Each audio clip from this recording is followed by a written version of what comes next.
Good evening, everyone. I'm Lissy Bastian. It's Thursday, February 20th. Thanks for staying with us. Prime Minister Dr. Jcntvnews says his government will take strong action against persons here in the country illegally. His comments came after his return from CARICOM meetings in Barbados, where he said the matter of illegal immigration was discussed. This is no longer talk. Those behemoths who engage and hire illegals, the police, the immigration, and the ministry, the relevant ministries, have been given the mandate that they are to prosecute such individuals, because Bahamas is for behemoths first and foremost, and it is our duty and our responsibility to ensure that behemoths are first. Dr. Minnis says his government will aggressively address the matter and his government will no longer tolerate it. He noted that his government remains firm in not signing onto the CARICOM's free movement of people, saying doing so would increase unemployment for Bahamians.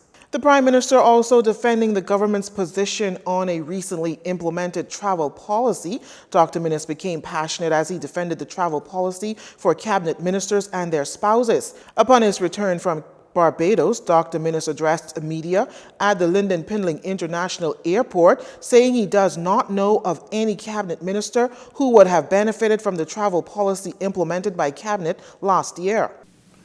That was a matter that was discussed and done over a year ago. But you would note that if you check, even though that was done a year ago, you've checked the records, you'll find that I don't think one cabinet minister's spouse had taken advantage of that. And you'd find in most instances, cabinet ministers travel by themselves. Dr. Minnis went on to say that in many instances, he and other cabinet ministers used their personal cash for government expenses, recalling embarrassing moments he has had to endure while traveling internationally. What you don't know is on many occasions, cabinet ministers, including myself, travel with insufficient funds and use my own credit card to pay government's bills. That happens regularly. So we always have to travel with our own cash and our own credit card. In fact, I was placed in an embarrassing situation as Prime Minister of the country when I traveled to Brussels, only to discover that they did not accept cash. They did not accept swipe card. You needed a chip. I had to borrow a card from someone else to pay a bill. And we had an ambassador caught in the same situation, could not pay bill, and I was almost pressured. I was to a point where the ambassador was in a compromised position. I was about to call Jamaica for assistance to pay our bill. And you worried about $100? Cabinet ministers per diem for domestic travel increased from $80 to $100, while international travel increased from $150 to $250. Minister spouses will be afforded additional trips and $100 daily per diem.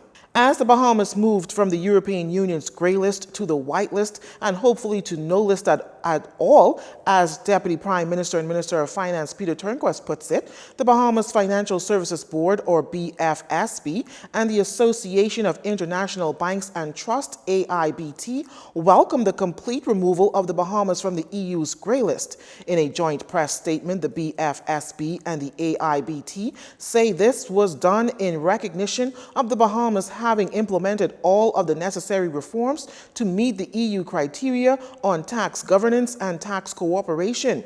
The move by the EU, the statement added, underscores the Bahamas' commitment to adhere to global regulations and international best practices as a premier international financial center. Earlier this week, it was announced that the Bahamas has been removed from the European Union's tax watch list after the EU listed the Bahamas as a non-cooperative jurisdiction for tax purposes in March of last year.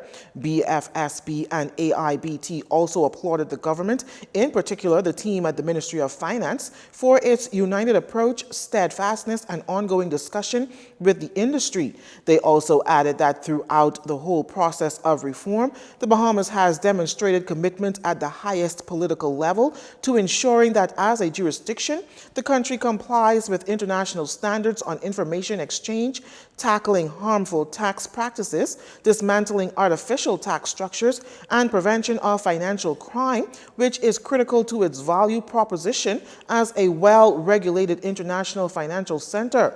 The Bahamas was a part of 16 jurisdictions that the EU determined had passed legislation to meet EU tax good governance principles. Meanwhile, 4 new jurisdictions were added to the list of non-cooperative tax jurisdictions. Road Traffic Department will soon be cashless. Minister of Transport and Local Government Renwick Wells making that announcement yesterday while addressing parliamentarians during the midterm budget debate. Mr. Wells says the initiative, which has already begun, will ensure a more transparent and accountable process and says the effort will further increase revenues from the department.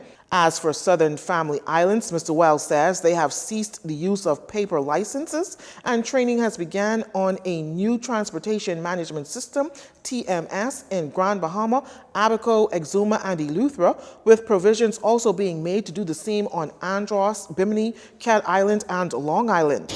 It is the objective of the department, Mr. Speaker, to secure 2 additional laptops and webcam that can upload directly to the transportation management system to deliver services once a receipt is provided. The minister also noted that the system has given the department some challenges. However, he says it's a work in progress. The TMS system is challenged with managing speed during times of high volumes of customer transactions. However, Mr. Speaker, the program designers and contractors DataTalk, who currently do not have a local office here in country, has been engaged to assist in mitigating the issues experienced during operational hours.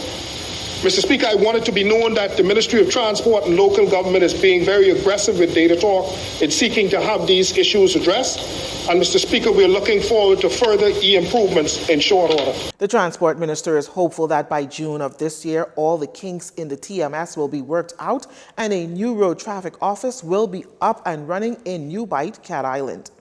You're watching JCN News. Stay with us. This segment of the news was brought to you by Alive.